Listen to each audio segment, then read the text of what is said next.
2 Chroniques, chapitre 36. Le peuple du pays prit Joachaz, fils de Josias, et l'établit roi à la place de son père à Jérusalem. Joachaz avait 23 ans lorsqu'il devint roi, et il régna 3 mois à Jérusalem. Le roi d'Égypte le destitua à Jérusalem, et frappa le pays d'une contribution de 100 talents d'argent et d'1 talent d'or. Et le roi d'Égypte établit roi sur Juda et sur Jérusalem Éliakim, frère de Joachaz, et il changea son nom en celui de Jojakim.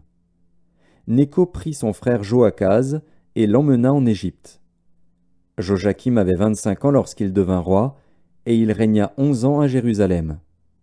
Nebuchadnezzar, roi de Babylone, monta contre lui, et le lia avec des chaînes d'airain pour le conduire à Babylone.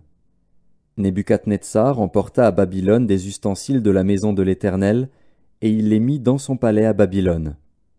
Le reste des actions de Jojakim, les abominations qu'il commit, et ce qui se trouvait en lui, cela est écrit dans le livre des rois d'Israël et de Juda. Et Jojakin, son fils, régna à sa place. Jojakin avait 8 ans lorsqu'il devint roi, et il régna 3 mois et 10 jours à Jérusalem. Il fit ce qui est mal aux yeux de l'Éternel. L'année suivante, le roi Nebuchadnezzar le fit emmener à Babylone avec les ustensiles précieux de la maison de l'Éternel. Et il établit roi sur Juda et sur Jérusalem Sédécias, frère de Jojakin. Sédécias avait 21 ans lorsqu'il devint roi, et il régna 11 ans à Jérusalem. Il fit ce qui est mal aux yeux de l'Éternel, son Dieu. Et il ne s'humilia point devant Jérémie, le prophète, qui lui parlait de la part de l'Éternel. Il se révolta même contre le roi Nebuchadnezzar, qu'il avait fait jurer par le nom de Dieu.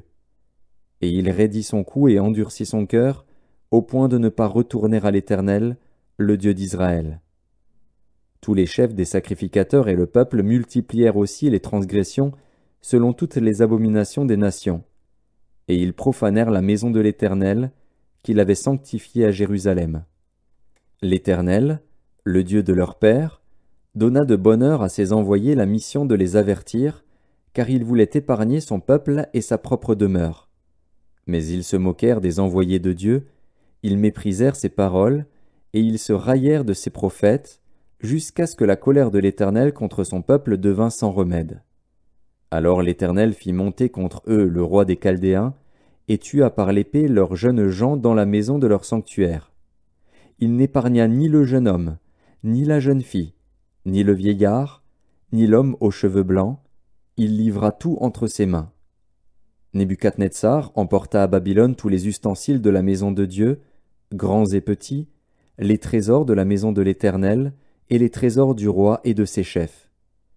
Ils brûlèrent la maison de Dieu, ils démolirent les murailles de Jérusalem, ils livrèrent au feu tous ses palais et détruisirent tous les objets précieux. Nebuchadnezzar emmena captifs à Babylone ceux qui échappèrent à l'épée, et ils lui furent assujettis, à lui et à ses fils, jusqu'à la domination du royaume de Perse, afin que s'accomplît la parole de l'Éternel prononcée par la bouche de Jérémie. Jusqu'à ce que le pays eût joui de ses sabbats, il se reposa tout le temps qu'il fut dévasté, jusqu'à l'accomplissement de 70 ans. La première année de Cyrus, roi de Perse, afin que s'accomplît la parole de l'Éternel prononcée par la bouche de Jérémie, l'Éternel réveilla l'esprit de Cyrus, roi de Perse, qui fit faire de vive voix et par écrit cette publication dans tout son royaume. Ainsi parle Cyrus, roi de Perse. L'Éternel, le Dieu des cieux, m'a donné tous les royaumes de la terre, et il m'a commandé de lui bâtir une maison à Jérusalem en Juda. Qui d'entre vous est de son peuple? Que l'Éternel, son Dieu, soit avec lui, et qu'il monte